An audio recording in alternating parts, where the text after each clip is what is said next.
تو کسی بھی غیر مسلم کی کوئی نیکی اللہ تعالیٰ فرما رہا ہے میں قبول نہیں کروں. وہ فی الآخرۃ من، دنیا میں صلہ دے گا. نمتعہم قلیلا، دنیا میں ہم ان کو صلہ دیں گے. اس لیے کہا وہو فی الآخرۃ من الخاسرین، آخرت میں ہم ان کو ناکام کر دیں گے، وہ خسارے میں. دنیا میں اپنی نیکی کا کچھ صلہ وہ پائیں گے. قل تمتعوا، خود اللہ بھی کہہ رہا ہے نفع اٹھا لو میں دے رہا ہوں. لیکن موت کے بعد اولئک الذین، یہ وہ لوگ ہیں جنہوں نے دنیا میں اپنے آپ کو سمجھا کہ ہم تو بہت اچھے کر رہے تھے. حبطت اعمالہم، لیکن ان کے اعمال ضائع ہو گئے اور اللہ تعالیٰ نے ان کی کوئی قیمت نہ لگائی. یہ ایک قانون ہو. دوسرا قانون، جو دین پہ چلنے والے ہیں ان کے ساتھ کیا ہوگا؟ اگر وہ پورے دین پر چل رہے ہیں تو پھر قرآن خوشخبری دیتا ہے انتم الاعلون، تم سب سے بلند رہو گے، تم سب سے عزت والے ہوگے. ان کنتم مؤمنین، اگر یہ دین پر چلنے والے ہوں گے پورے تو پھر کیا ہوگا؟ لفتحنا علیہم برکات من السماء والارض، زمین آسمان کی برکتوں کے دروازے تمہارے لیے اللہ تعالیٰ کھول دے گا. صرف دنیا میں اللہ کیا کرے گا اس کو میں آپ کو بتا رہا ہوں جو اللہ نے قرآن میں وعدے کیے ہیں.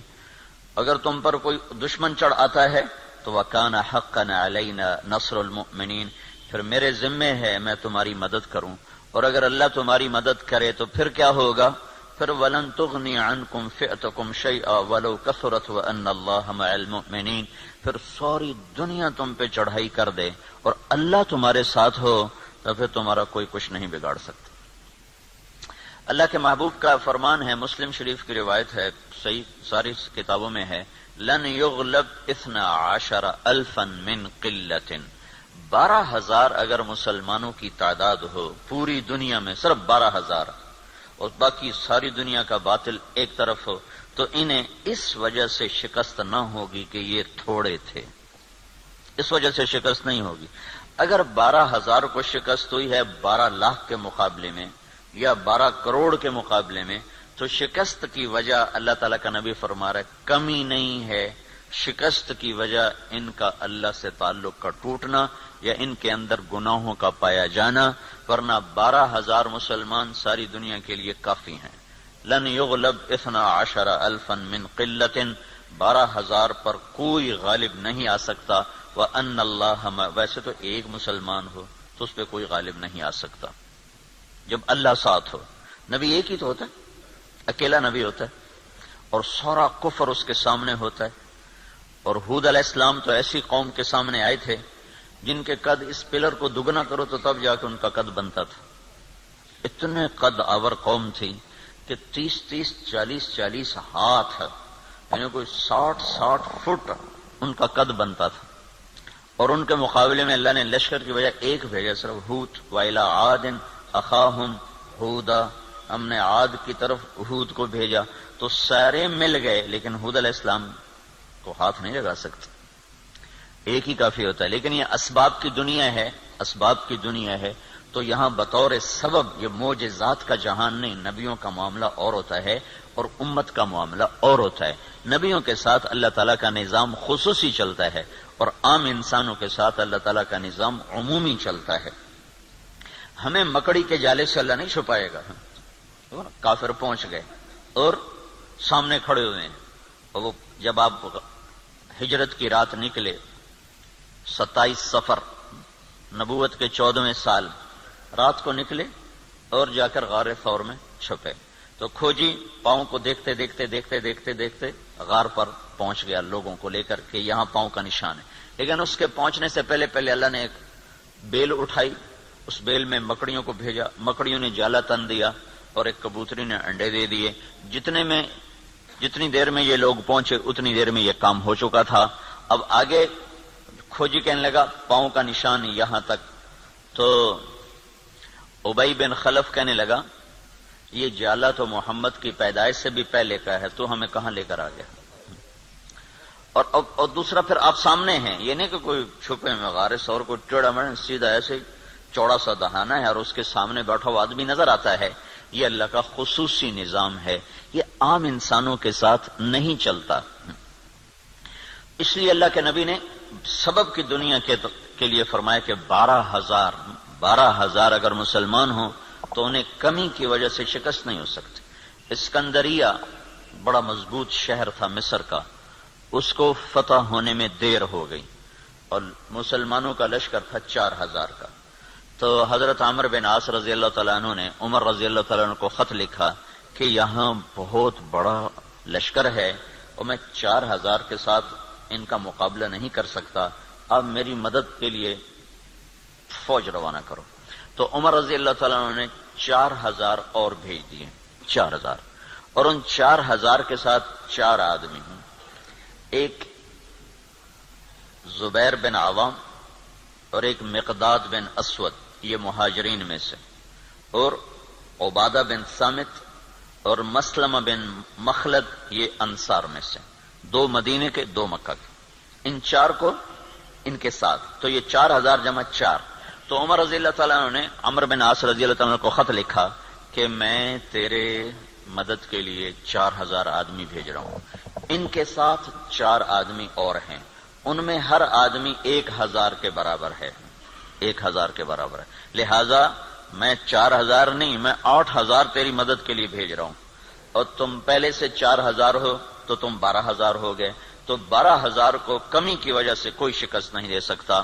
تم جب میرا یہ لشکر پہنچے تو تم سارے مسلمانوں کو آخرت کی ترغیب دو اور اللہ کا نام لے کر قدم بڑھاؤ، اللہ تمہیں فتح عطا فرمائے گا.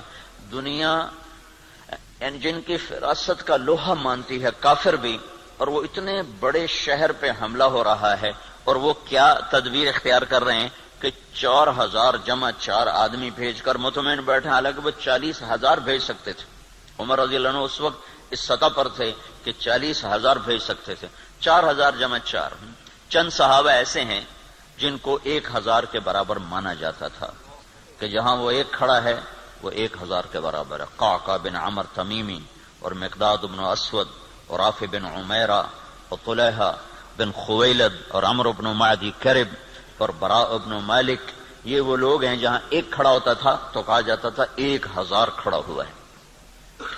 تو یہ 4,000 جمع 4 وہاں پہنچے اور 8,000 کے ساتھ، او بھائی رہنے دو، کس نے کہا چھوڑ. تو عمرو بن عاص رضی اللہ تعالی عنہ نے لشکر کی کمان عبادہ بن صامت کے حوالے فرما دے. عبادہ بن صامت کیسے شاہ سوار تھے؟ وہ جنگل میں نکل کے تہجد پڑھ رہے تھے، جنگل میں، جنگ کے دنوں میں. تو مصریوں کی ایک ٹولی اوپر سے نا راؤنڈ لگاتی ہوئی آ رہی تھی، 20 گھوڑ سوار، 20 آدمی، 20. تو انہوں نے دیکھا کہ ایک عرب سپاہی نماز پڑھ رہا ہے، تو انہیں ایک دم حملہ کیا. ان کی تلوار پاس تھی، انہوں نے پیچھے پلٹ کے دیکھا 20 یہ اکیلے ہیں، اور وہ گھوڑ سوار یہ پیدل. انہوں نے تلوار اٹھائی اور 20 میں سے 16 کو قتل کیا، باقی 4 بھاگ گئے. جب وہ بھاگے تو پھر اللہ اکبر، پھر نماز شروع کر. تو ان کے سر پہ انہوں نے امارت کا امامہ باندھا، کا آج تو بسم اللہ کر. تو عبادہ بن صامت رضی اللہ تعالیٰ عنہ بدری صحابہ میں سے ہیں، بدری صحابہ میں سے.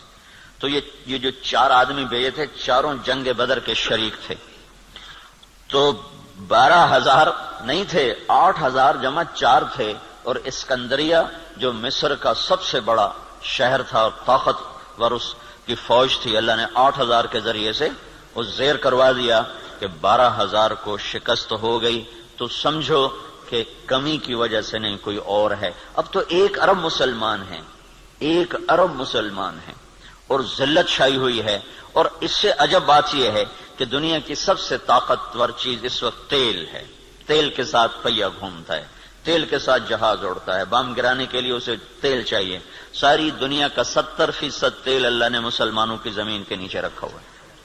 دنیا میں جتنا تیل ڈھونڈا جا چکا ہے اس کا 70% اللہ تعالیٰ نے عربوں کو دے دیا ہے، مسلمانوں کو دے دیا ہے.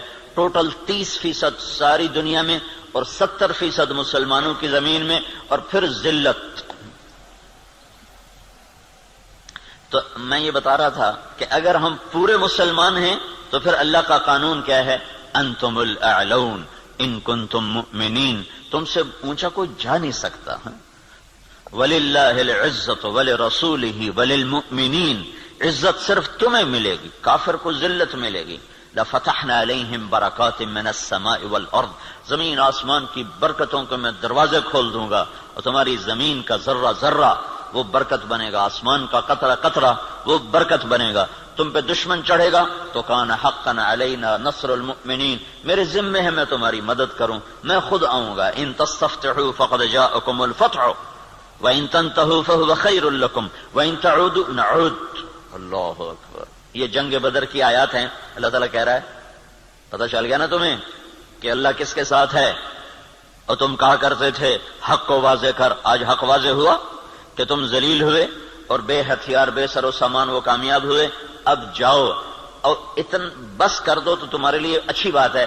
اگر تم لوٹو گے تو میں لوٹوں گا. ان تعودوا نعود، اگر تم آؤ گے تو میں آؤں گا. تو بھلا اللہ کے ساتھ کون لڑے؟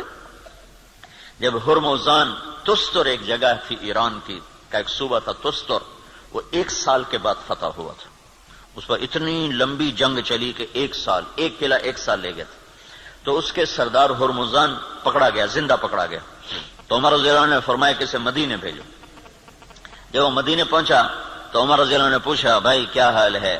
کہنے لگا کیا پوچھتے ہو، جب ہمارا تمہارا مقابلہ تھا تو ہم تمہیں اپنے جوتے کی نوک پہ نہیں لکھتے تھے، جب تم نے اللہ کو ہمارے سامنے کھڑا کر دیا تو اب اللہ سے کون لڑے؟ یہ ایک مجوسی ایرانی سردار کی بات تھی. جب اللہ کو سامنے کھڑا کر دیا تو اب اللہ سے کون لڑے؟ پھر وہ ایمان لایا، کلمہ پڑھا. حضرت عمر کے بڑے اچھے ساتھیوں میں وہ شمار ہوتے رہے رحمت اللہ علیہ.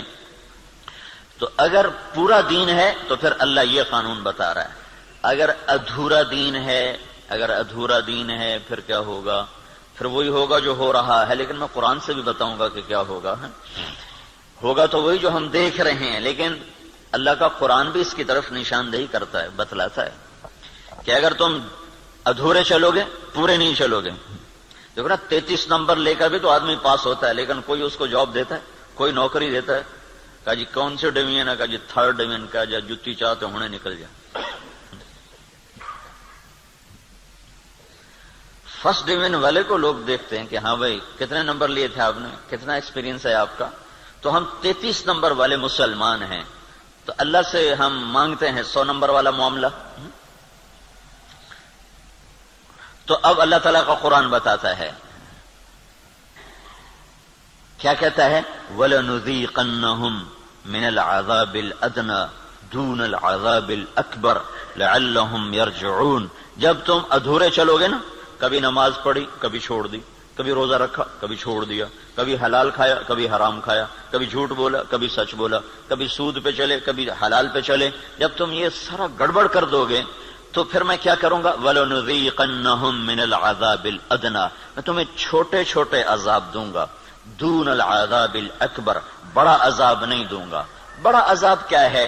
قرآن کی دوسری آیت فَيُعَذِّبُهُ اللَّهُ الْعَذَابَ الْأَكْبَرَ يَصْلَى النَّارَ الْكُبْرَى. جہنم کی آگ، دوزخ کی آگ، یہ بڑا عذاب ہے اور یہ خوفناک عذاب ہے. اس سے توبہ توبہ. اوہو انہا لغا، بھڑکتی ہے. نزاعۃ للشوا، کھال کھینچ دیتی ہے.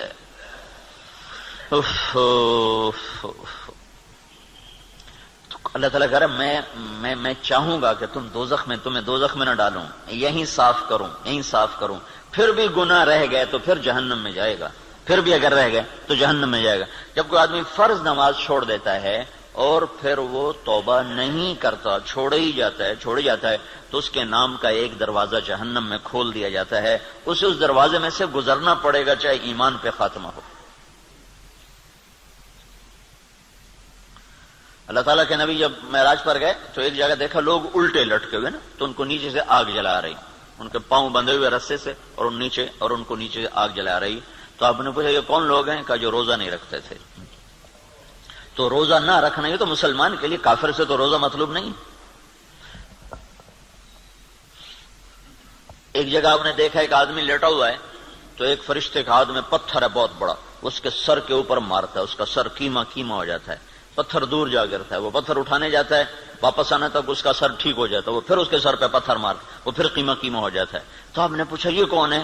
کہ یہ وہ جو عشاء کی نماز پڑھے بغیر سو جاتا تھا، جو عشاء پڑھے بغیر۔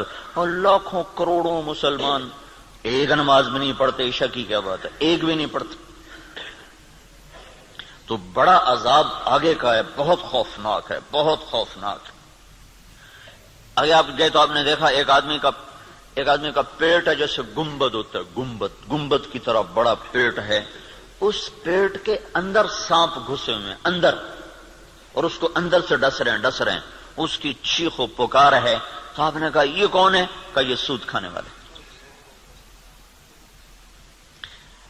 تو بڑا عذاب آگے ہے، زلزلہ، دشمن کی چڑھائی، دشمن کے ہاتھوں قتل، دریاؤں کا سوکھ جانا، بجلی کا ختم ہو جانا، محبتوں کا اٹھ جانا، برکتوں کا اٹھ جانا، آپس کی لڑائیاں، قتل و غارت، بد امنی، مہنگائی، یہ ہے وَلَنُذِيقَنَّهُم مِّنَ الْعَذَابِ الْأَدْنَىٰ، چھوٹے چھوٹے عذاب دوں گا، دون العذاب الاکبر، بڑا نہیں دوں گا، لعلہم یرجعون، شاید تم مسجدیں بھر دو اور تم توبہ کر لو اور تم اللہ کے سامنے جھک جاؤ اور تم اللہ کو منا لو اور اللہ کے نبی کے طریقوں پر آ جاؤ تو ما یفعل اللہ بعذابکم ان شکرتم وآمنتم وکان اللہ شاکرا علیما۔ اللہ تعالیٰ فرماتا ہے تمہیں سزا دے کے مجھے کیا خوشی ہوتی، تمہیں سزا دے کے مجھے کیا خوشی ہوتی، تم انسان بنو اور جو کہتا ہوں کرو، جس سے روکتا ہوں چھوڑو، تو میں تمہیں عذاب دے کے مجھے کوئی خوشی نہیں ہے، لیکن تم میرے مان کے چلو، میرے بن کے۔ آپ 5000 تنخواہ دے کر اگلے کی کھال اتار دیتے، ذرا سا گڑبڑ کر دے تو اس کی ماں بیٹی نہیں چھوڑتے، اور اللہ تعالیٰ سر سے لے کر پاؤں تک وجود دیتا ہے، ایک سیل ساری دنیا مل کے نہیں بنا سکتی، ایک سیل میں جو جہان کام کر رہا ہے ساری دنیا عاجز ہے اس ایک سیل کا، صرف ایک سیل کا جہان سمجھنے سے دنیا کا انسان عاجز ہے، اور کئی کھرب سیلز جمع ہوتے ہیں تب اللہ ایک انسان بناتا ہے، ہر سیل میں ایک کائنات ہے جس کا نظام اللہ تعالیٰ چلاتا ہے، تو اس کے بعد اس کا اتنا حق نہیں ہے کہ میری مان کے چل، میری مان، اطیع اللہ و اطیع الرسول، اللہ کی مانو اور اللہ کے رسول کی مانو، اپنی مرضی پہ نہ چل۔ اور پھر اس میں اللہ تعالیٰ ایک ہمارے ساتھ سودا کرتا ہے کہ عبدی انت ترید وانا ارید ولا يكون الا ما ارید فان سلمت لي فيما ارید كفيتك فيما تريد وان لم تسلم لي فيما ارید اتعبتك فيما تريد ولا يكون الا ما ارید۔ اے میرے بندے، ایک تیرا ارادہ ہے، ایک تیرے رب کا ارادہ ہے، جو تو چاہتا ہے وہ اللہ کے ارادے کے بغیر نہیں ہو سکتا، جو اللہ چاہتا ہے وہ تمہارے بغیر کر دیتا ہے۔ تو ایک کام کرو، یہ اس چند روزہ زندگی میں جو میں کہوں کرتے جاؤ کرتے جاؤ کرتے جاؤ کرتے جاؤ، یہ نہ دیکھو کہ نفع کیا ہے نقصان کیا ہے، یہ دیکھو کہ اللہ کیا چاہتا ہے اور اللہ کا رسول کیا کہتا ہے، بس تم یہ کرتے جاؤ تو کیا ہوگا، کفیتک فیما ترید، جو تم چاہو گے میں کر دوں گا۔ وَإِن لَّمْ تُسَلِّمْ لِي فِيمَا أُرِيدُ، اگر تم نے یہ نہ کیا تو أَتْعَبْتُكَ فِيمَا تُرِيدُ وَلَا يَكُونُ إِلَّا مَا أُرِيدُ، تو پھر میں تمہیں تیری چاہتوں میں تھکا دوں گا، تو جو خوار کر دوں گا اور ہوگا وہ جو تیرا رب چاہتا ہے۔ تو ادھورے دین پر کیا ہوتا ہے، ادھورے دین پر ہاں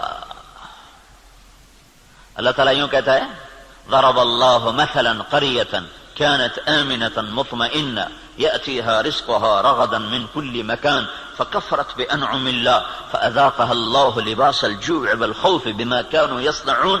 جب تم دین پر چلتے ہو تو اللہ کہتا ہے میں خوف دور کر دیتا ہوں، ولا يبدلنهم من بعد خوفهم امنا، میں خوف دور کرتا ہوں، امن قائم کرتا ہوں، بے برکتی دور کرتا ہوں، برکتیں لے کر آتا ہوں۔ اور جب تم بگڑتے ہو تو پھر میں کیا کرتا ہوں کہ میں ساری برکتیں واپس لیتا ہوں، پھر اور کیا کرتا ہوں، پھر میں خوف طاری کرتا ہوں اور بھوک طاری کرتا ہوں۔ فَأَذَاقَهَا اللَّهُ لِبَاسَ الْخَوْفِ وَالْجُوعِ، جب تم میری مانتے ہو تو زمین آسمان تمہاری نوکری کرتے ہیں، اور جب تم پھر ٹکراتے ہو تو پھر کیا ہوتا ہے کہ میں برکتیں واپس لیتا ہوں اور بھوک اور خوف کا لباس پہنا دیتا ہوں۔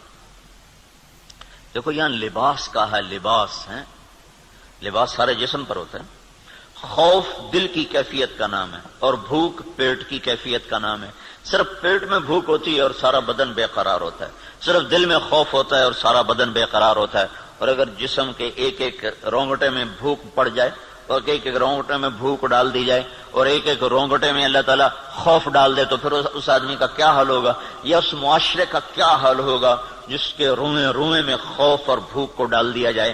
تو یہ اللہ تعالیٰ چھوٹے عذاب کی نشاندہی کر رہا ہے اپنی کتاب میں، اپنے قرآن میں، کہ جب تم نافرمانیاں کرتے ہو تو ظہر الفساد فی البر والبحر، زمین و آسمان میں، بر خشکی اور تری میں، کبھی سمندروں میں موجیں اٹھتی ہیں، کبھی زمین کی برکتیں گم ہو جاتی ہیں، کبھی زمین کپ کپاتی ہے، کبھی پہاڑ لرز جاتے ہیں، کبھی آسمان بے موسم بارشوں پہ اتر آتا ہے، کبھی ہوائیں پاگل ہو جاتی ہیں، کبھی محبتیں مٹ جاتی ہیں۔ یہ کیوں ہوتا ہے؟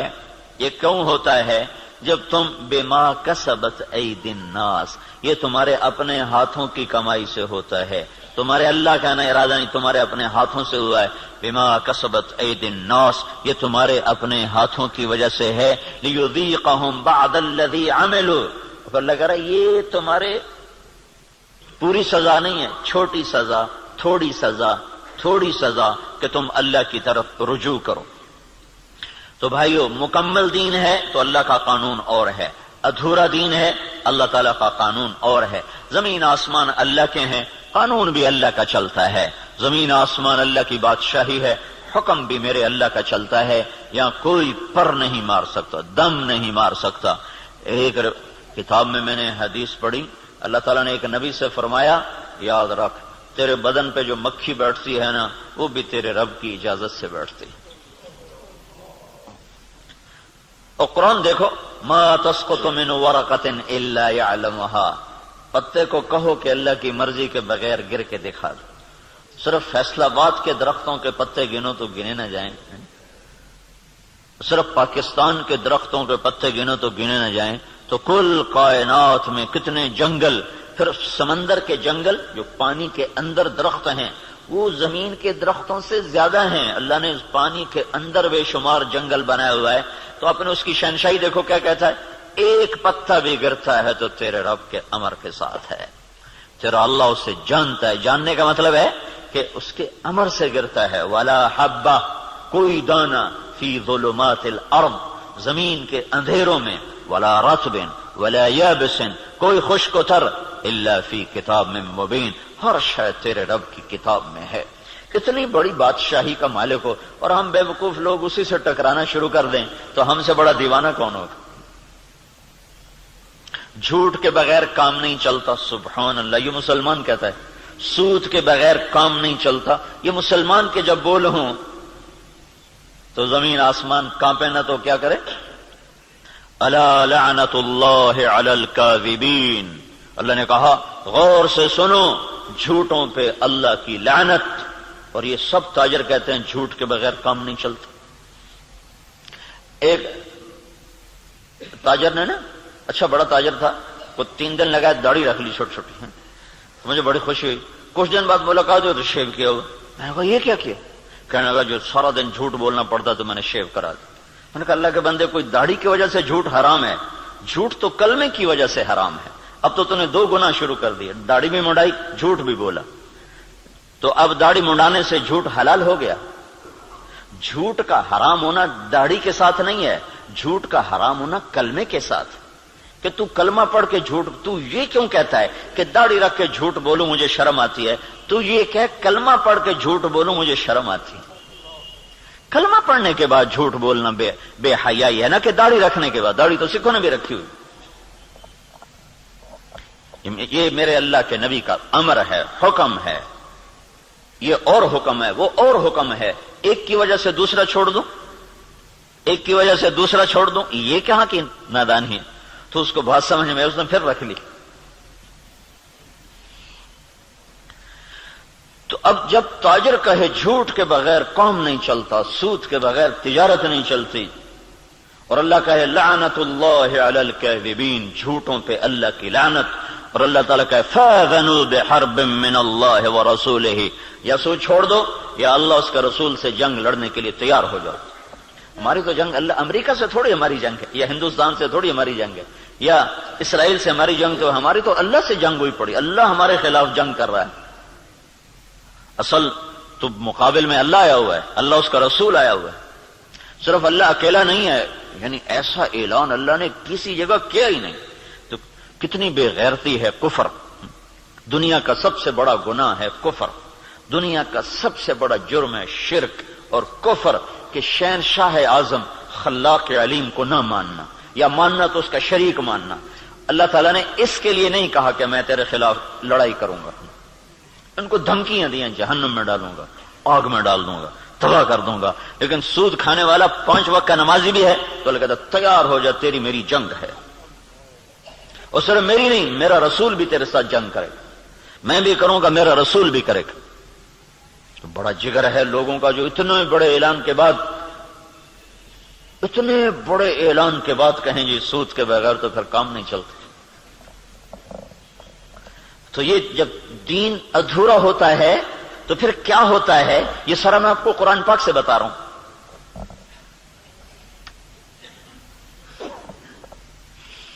ہائے ہائے میرے بھائیو, اگر اللہ کے رسول کی ہمیں پشت پناہی نہ ہوتی تو اللہ کی قسم ہم بندر خنزیر بن چکے ہوتے.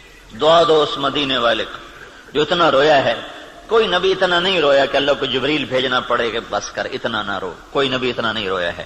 اور تمہارا نبی اتنا رویا ہے کہ ایک دفعہ نہیں سینکڑوں دفعہ جبریل آیا ہے, یا رسول اللہ کہہ رہا ہے اتنا نہ رو. اور اس کو چھوڑو, قرآن کی گواہی سنو, قرآن کی جو قیامت تک پڑھا جائے گا, اور ہر گھر میں ہے. حدیث پاک تو انہی کے گھر میں ہوگی جس کو تھوڑا حدیث کا علم ہے, لیکن قرآن تو ہر پڑھے لکھے ان پڑھ کے گھر میں ہوتا ہے. تو میرا اللہ قرآن میں اپنے نبی سے کہتا ہے فَلَا تَذْهَبْ نَفْسُكَ عَلَيْهِمْ حَسَرَاتٍ. میرا نبی یہ انسانوں کے لیے اتنا نہ رو کہ روتے روتے تو خود ختم ہو جائے. یہ اگر ان کے آنسو نہ ہوتے اور ان کی دعائیں نہ ہوتی اور ان کا رونا دھونا نہ ہوتا تو اللہ ہم پر بھی ایسے ہی رندہ چلاتا جیسے پہلی قوموں پہ رندہ چلا کہ بندر بنا دو, خنزیر بنا دو, پتھروں سے دبا دو, پانیوں سے بہا دو, ہواؤں سے اڑا دو, کر دیتا. اللہ کی ہم سے کیا رشتہ داری, کیا تعلق. ان اللہ لغنی عن العالمین. اللہ کہ میں سب سے بے نیاز, سب سے غنی. سب سے پہلا رسول نوح علیہ الصلوۃ والسلام, اور 5 بڑے رسولوں میں ایک نوح علیہ السلام, ابراہیم علیہ السلام, موسیٰ علیہ السلام, عیسیٰ علیہ السلام, محمد صلی اللہ علیہ وسلم. 5 بڑے رسولوں میں 1,24,000 نبی اور رسول, 313 رسول, پھر 313 میں 5 سب سے اعلی نمبر, ان میں سب سے بڑے محمد الرسول اللہ صلی اللہ تعالی علیہ وسلم ہیں. تو اللہ تعالیٰ نوح علیہ السلام سے اللہ نے کہہ دیا انی اعظک ان تکون من الجاہلین. اللہ اکبر, اللہ اکبر. نوح دوبارہ سفارش کی تو نبوت جا سکتی ہے. اللہ اکبر. حالانکہ اللہ نے لینی نہیں تھی, لیکن اللہ نے اپنی بے نیازی دکھائی ہے کہ میں نے تمہیں کہا تھا کافر کے لیے دعا نہ کرنا, کافر کے لیے دعا نہ کرنا, اور یہ کافر ہے.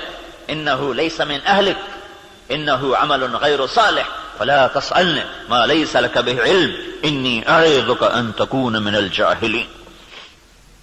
اس لیے تو نوح علیہ السلام قیامت کے دن کہیں کہ میں نہیں آج سفارش کر سکتا, میں نے اپنے بچے کے لیے دعا مانگی تھی. اور نوح علیہ السلام کو پتہ نہیں تھا کہ یہ کافر ہے. اگر پتہ ہوتا تو کبھی نہ مانگتے. اس لیے انہوں نے کہا لا تکن من الکافرین. اگر پتہ ہوتا تو کہتے لا تکن من الکافرین. انہیں پتہ نہیں تھا, وہ منافق تھا. کہا لا تکن مع الکافرین. مع اور من, مع کا مطلب تھا کہ تو مسلمان ہے, تو کافروں کے ساتھ کیوں جا رہا ہے. ان کو معلوم نہیں تو اس نے اپنا کفر چھپائے رکھا.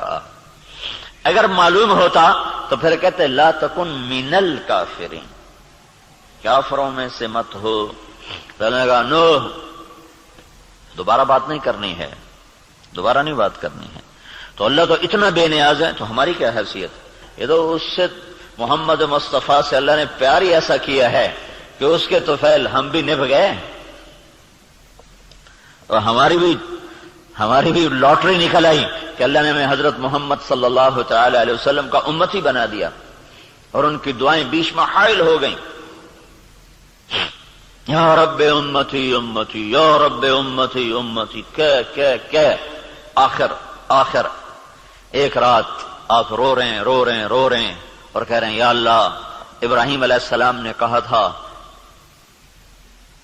فَإِنَّهُ مِنِّي وَمَنْ عَصَانِي فَإِنَّكَ غَفُورٌ رَحِيمٌ. یا اللہ جو میرے یہ آپ نے بات دہرائی قرآن کی آیت، پھر کہا یا اللہ عیسیٰ علیہ السلام نے تجھ سے کہا تھا ان تعذبہم فإنہم عبادک وإن تغفر لہم فإنک انت العزیز الحکیم، اے میرے رب تو انہیں معاف کر دے، تو مہربان ہے، تو انہیں پکڑ لے تو رب ہے، عذاب دینا تجھے حق ہے، معاف کرنا بھی تیری رحمت ہے، تیری مرضی ہے۔ دونوں نبیوں نے کہا تیری مرضی، یا اللہ یا اللہ، نہ میں ابراہیم کی کہتا ہوں نہ میں عیسیٰ کی کہتا ہوں، میں تو اپنی کہتا ہوں، یا رب امتی امتی یا رب امتی امتی یا رب امتی۔ تیار کردہ مواعظ اسلامیہ کیسٹ سینٹر بیرون تبلیغی مرکز ابدالی روڈ ملتان، 24 گھنٹے رابطے کے لیے 0301 74 60 371 پر رابطہ کریں۔ ابراہیم کی کہتا ہوں نہ میں عیسیٰ کی کہتا ہوں، میں تو اپنی کہتا ہوں، یا رب امتی امتی یا رب امتی امتی یا رب امتی امتی۔ یا اللہ میری امت کو معاف کر دے، یا اللہ میری امت کو معاف کر دے، یا اللہ نہیں کرنا پھر بھی کر دے۔ اور اتنا روئے کہ پھر جبریل کو آنا پڑا، یا رسول اللہ تعالیٰ پوچھ رہے ہیں آپ کیوں رو رہے ہیں؟ کہا جبریل مجھے میری امت رلا رہی۔ تو پھر اللہ تعالیٰ نے پیغام بھیجا سنردیک فی امتک، میں تجھے تیری امت کے بارے میں خوش کر دوں گا۔ یہ دعائیں بیچ میں حائل ہیں، ورنہ اللہ کو کیا پرواہ ہے۔